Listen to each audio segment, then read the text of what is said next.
판다는 왜 전부 중국이 소유하는 것일까요? 세계에서 가장 비싼 외교관. 전 세계 어느 나라 동물원에 가던 판다를 보면 작은 안내판이 붙어 있습니다. 이 판다는 중국 정부로부터 임대받은 것입니다. 도쿄 우에노 동물원의 판다도, 워싱턴 DC 스미소니언 동물원의 판다도 마찬가지입니다. 모두 중국 소유죠. 심지어 그 판다가 해외에서 태어난 아기 판다도 마찬가지입니다. 프랑스에서 태어난 아기 판다도, 미국에서 태어난 판다도 자동으로 중국 국적을 가집니다. 마치 판다 세계에는 속지주의가 아닌 속인주의만 존재하는 것 같죠? 판다 외교의 시작. 이 독특한 시스템은 20세기 중반으로 거슬러 갑니다. 중국은 1950년대부터 판다를 외교적 선물로 사용하기 시작했어요. 냉전 시대, 중국이 우방국에 판다를 보낸 건 단순한 동물 교환이 아니라 외교적 메시지였죠. 우리는 당신들과 친구입니다. 판다가 도착하면 언론은 대특집했고 국민들은 열광했습니다. 귀엽고 희귀한 판다는 어느 나라에서든 환영받는 존재였죠. 중국은 이 점을 교묘하게 활용했습니다. 1972년 리처드 닉슨 미국 대통령이 중국을 방문한 직후 2마리의 판다가 워싱턴으로 왔습니다. 이는 미중 관계 개선의 상징이었죠. 판다는 외교관보다 더 강력한 메신저였습니다. 기증에서 임대로. 초기에는 판다를 기증하는 형태였습니다. 완전히 주는 거죠. 1950년대부터 1980년대 초반까지 약 24마리의 판다가 9개국에 보내졌습니다. 그런데 1980년대 들어 상황이 바뀝니다. 야생 판다 개체수가 급격히 감소하면서 국제사회가 우려하기 시작했어요.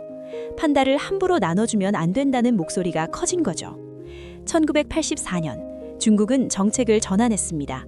더 이상 판다를 기증하지 않고 장기 임대, 리스 방식으로 바꾼 거죠. 보통 10년 계약으로 한 쌍당 연간 100만 달러, 약 13억 원을 받습니다. 엄청난 금액이죠? CITES와 국제구약. 이 변화에는 국제협약도 한몫했습니다.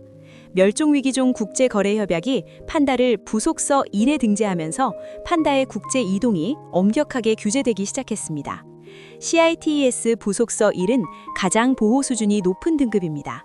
상업적 거래가 원칙적으로 금지되고 이동하려면 과학적 연구나 보전 목적이 명확해야 합니다. 중국은 이 규정을 충실히 따르면서도 자국의 이익을 극대화하는 방법을 찾았습니다. 보존이라는 명분. 중국 정부는 판다 임대료가 단순한 수익이 아니라고 말합니다. 이 돈은 판다 보존 기금으로 사용된다는 거죠. 실제로 중국은 1980년대 이후 대규모 판다 보호구역을 설립했고 번식 연구에 막대한 투자를 했습니다. 스촨성의 청두 판다 번식 연구기지 등 세계적인 시설로 성장했죠. 야생 판다 개체수도 서서히 증가하기 시작했습니다.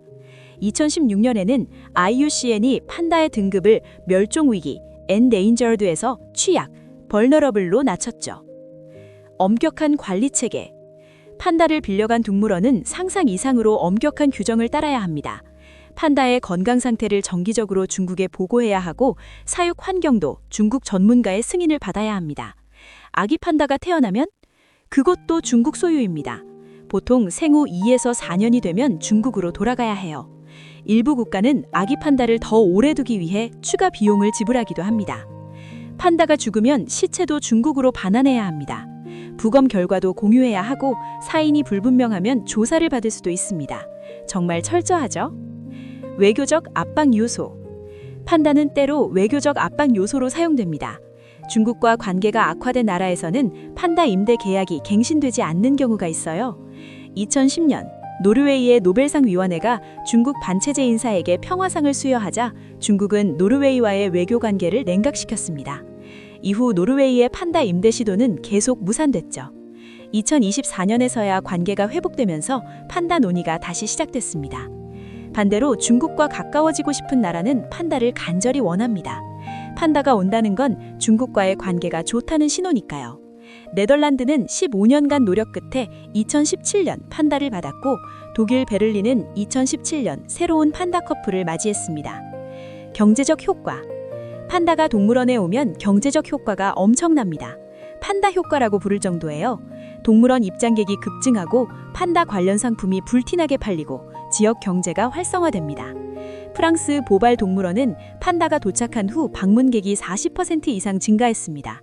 영국 에딘버러 동물원도 판다 덕분에 파산 위기를 넘겼다고 해요.